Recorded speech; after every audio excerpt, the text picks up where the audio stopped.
The past several videos, I've been talking a lot about credit cards and how you get a credit card, how you build business credit. But what if the answer for you is not a credit card? What if you are supposed to be using a debit card? How do you go about that process? What are some of the pros and cons of debit cards versus credit cards? We're going to get into that in today's video. Hi, everybody. I'm Brandon Gustafson. I own and operate 2 assisted living facilities, and I created this channel to help people like you learn the ins and outs of investing in assisted living. Welcome to Assisted Living Investing.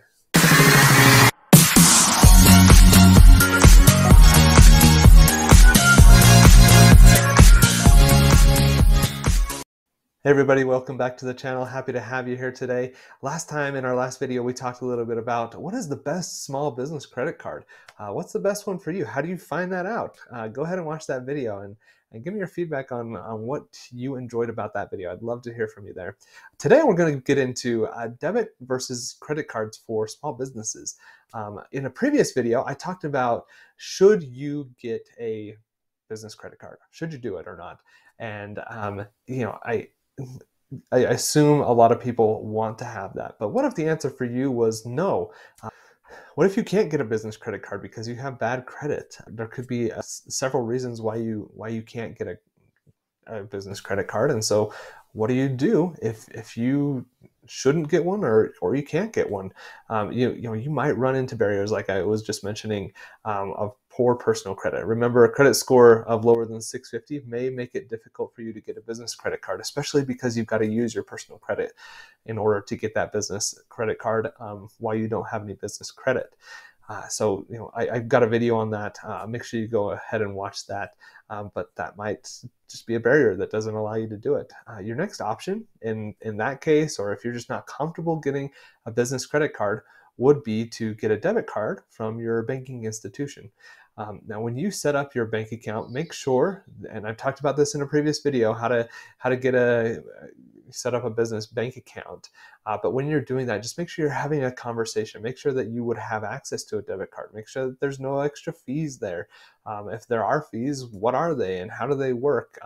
Just kind of have a conversation with your banking institution, but you should be able to get a business debit card through your bank without a problem. That you're not going to have to do a credit check or anything like that. It should not be a problem for you to get a debit card. So this is going to be your next best option. In the event that you've got to go and get groceries at Walmart or something like that, you want to make sure that you have a card so you're not having to deal with cash. Dealing with cash on the amount of transactions that we're dealing with in assisted living is just going to be a lot. So I would highly suggest you have a card. Unless you're just incredible with counting money and keeping things in place, having a card just makes things a whole lot easier for you. So what's the difference between business debit and a business credit card? Debit cards they're used to make purchases, and they take funds directly from your bank account. Whatever you have available in your bank is basically what you have available to spend on it. And so you're able to kind of keep an eye on how much money you have available so you can make these purchases. So in the event that you are using a debit card, you want to make sure that you have sufficient funds available in the bank before you're using that debit card so you don't incur any overage fees or charges or anything like that. You don't want your purchase to get declined. So you kind of want to work through some of those things. But that's something that you can just kind of be aware of as you're using a debit card. Credit cards use a line of credit in order to make that purchase. So basically, you're borrowing that money that you're spending from the credit card company to make the purchase with a promise that you will pay the money back out of your bank account. So credit cards, like I've talked about in a previous video, are a great way to kind of float some of your money a little bit. And if you don't pay that card off in a timely manner, you're going to have to end up paying interest on that money that you have borrowed from the credit card company. So that's kind of how they work at a really high level in a nutshell. So the pros and cons of working with debit cards and really of debit cards. So since I've talked quite a bit about credit cards, and you can look at some of my previous videos on that, I'm going to spend a lot more time here on the pros and cons of debit cards. So one of the pros is it's hard to overspend. You can't use money that you don't have when you're using a debit card. You can't do it. there's likely going to be, I mean, there will be no interest, and there's likely no fees, or if there are fees, they're going to be fewer. So you don't have to worry about any fees. And then you keep everything under one umbrella in your banking institution is another really good thing. On the con side, you have no or very limited rewards compared to what you would see in a credit card, which I'll talk about in a future video. You're not building your credit, which I've talked about in a previous video. Fraud can be a little bit trickier with debit cards because once that money leaves your account, it's gone, and it just creates a bit of a battle. Whereas with a credit card, you have a little bit more protection there. And then you also don't have access to credit. If you need to make a large purchase, you just don't have access to that. So those are some of the cons. So a possible solution for you is, for those businesses that already have a credit card, having a debit card available is not a bad idea. It's great to have just another thing there, just another bucket of money that you can use in a pinch if you need it. I would suggest those of you that have credit cards also get a debit card.